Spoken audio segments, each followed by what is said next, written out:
Hi, I'm Jonathan Levine, and I wrote and directed a movie called The Wackness, starring Sir Ben Kingsley and Josh Peck. The movie is about a young kid who sells weed in 1994 New York, who's a bit troubled, and he trades the pot for therapy sessions with a psychiatrist played by Ben Kingsley. I am Luke Shapiro. I'm a drug dealer. Sometimes it gets lonely, I guess. Just trying to help my folks out, you know? I'm not like that. I used to get feels on the bitch. Now I throw shields on the dick to stop me. Well, for me, he is like the best for me. He's when I first heard that album, his Ready to Die album, that taught me what it was like to be an artist, to be a musician. I think a lot of what he did in that album, I'm hoping to do as a filmmaker too, in some small part. He's using the personal to sort of speak in a universal way. I think it's also a combination of this introspection and also the sort of liveliness of the music. It's not, it's not so he's looking at himself as very kind of, it's very dark, but it's not depressing, it's very life affirming, and it's very kind of empowering.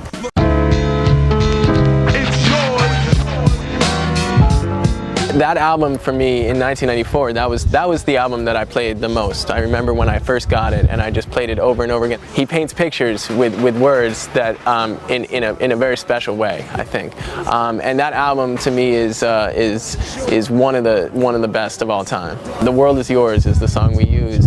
And it's really about kind of the fantasy that Luke has for his life, is that he's going to take control of his own world. And it takes place during his fantasy where all these girls are kind of like coming toward him, and it's not what his life is like. The world is not his, he can't make it his.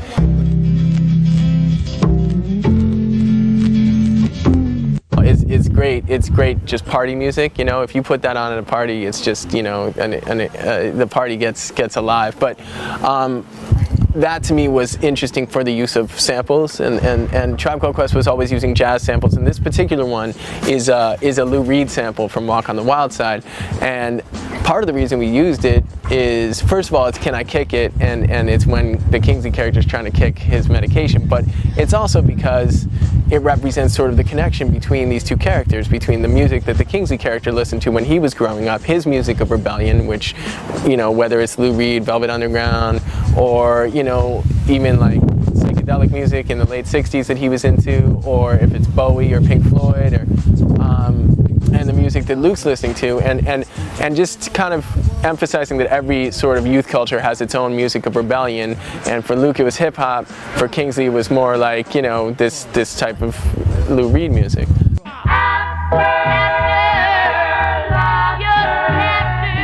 Wu-Tang Clan also is especially significant because we had Method Man in the movie, and he's such an icon of that era, and for me he's one of the greatest, if not the greatest lyricist of all time. The song we use is Tears in the movie, and at the end, it's at the end of the movie when kind of everything's sort of spiraling out of control for our characters, and Wu-Tang Clan does a really good job of painting kind of the darkness of the world, and exposing how angry you can be in the face of that darkness, and how much you want to overcome it, and sometimes how much you can't.